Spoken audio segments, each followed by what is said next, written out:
Ms. Johnston from Arrowhead Medical or Arrowhead Health. Yes. Good morning. Good morning. We're talking about sunscreen, and there are so many different products on the market. And if you have kids, hi Erin, by the way, how do you know what to pick for yourself and for your child? What do you look for? Well, what you're looking in, and when you go to the store, you're right, there's tons and lots to choose from. What you're looking for is a broad spectrum sunscreen, one that has both UVA and UVB protection. Okay. And they're clearly marked on the labels. And when I went to the store yesterday and bought a bunch to bring today, I mean, pretty much all of them have a broad spectrum UVA and UVB.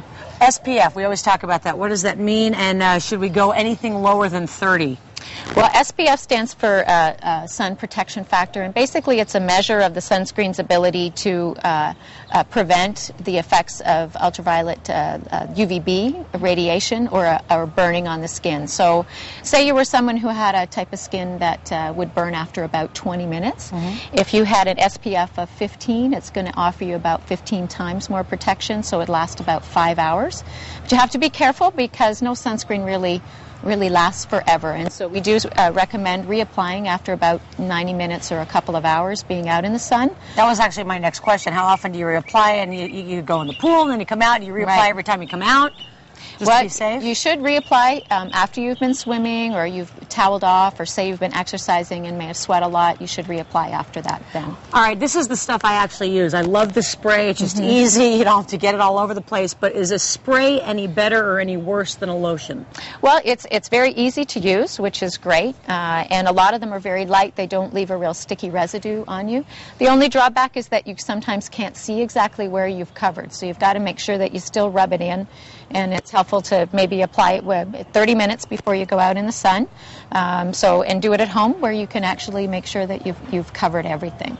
I'm assuming Erin's here for a reason. Should we put a hat on her and kind of explain what to do? Yeah. Well, sunscreen is only one part of protecting yourself from the sun, so it's important to remember to Look wear. How cute she yeah, looks. I'm sure she's really happy about wearing this hat too. Yeah. But to wear a hat, and a lot of people just wear the ball caps, right? So, but that doesn't protect everything. Right. We do recommend wearing a broad based hat. Ball caps will leave your ears exposed, and especially you think of golfers out there that I mean, I see these old guys that have just fried the top of their ears to a crisp. So it's really important to wear a wide brimmed hat and make sure you cover everything. Make sure you cover the top of your ears, the back of your neck. And your feet. A lot of us forget our feet, and then they can get fried. Is there a proper way to apply sunscreen? Well, head to toe. You just want to make sure that you cover everything. Putting it on about 30 minutes beforehand is very important, so it has a chance to stick to your skin. And the other thing that some people forget is that their skin needs to be dry. You shouldn't put it on wet skin. A lot of times the kids will jump into the pool, they'll get wet, and then you spritz them, right? That's right, and it doesn't work as well. There have been some new products on the market, some sunblock pills, if you will. Are they effective at all? They're not a substitute for something like this, are they? No, they're more of a supplement than anything else. And there's a couple of products out on the market, and they're extracts from various fern and cantaloupe extract. And really what they act is an antioxidant. So when you get ultraviolet light coming down onto your skin, it produces something called free radicals, and we think that's what actually does the damage and leads to skin cancer.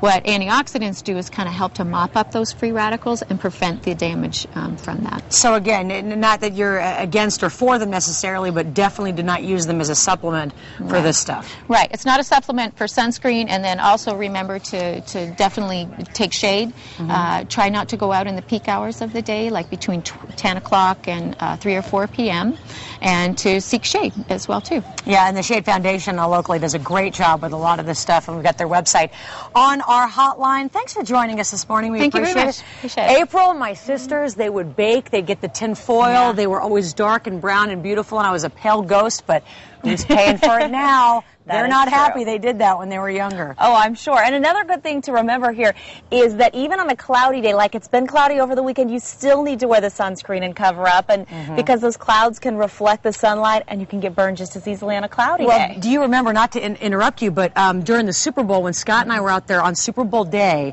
that's the only time I've ever fried my face. It was fried, and it was cloudy the whole morning. We were out there doing the show, didn't put any sunblock on. Because you probably didn't feel it. It wasn't as sensible of a heat, so you didn't think that that you needed it, but you absolutely do. That was a mistake. Yeah, same thing on a cool day. If you're out on the water or a sandy beach, that will reflect the sunlight up as well. So don't be deceived by the weather. You got to always put on those sunblock.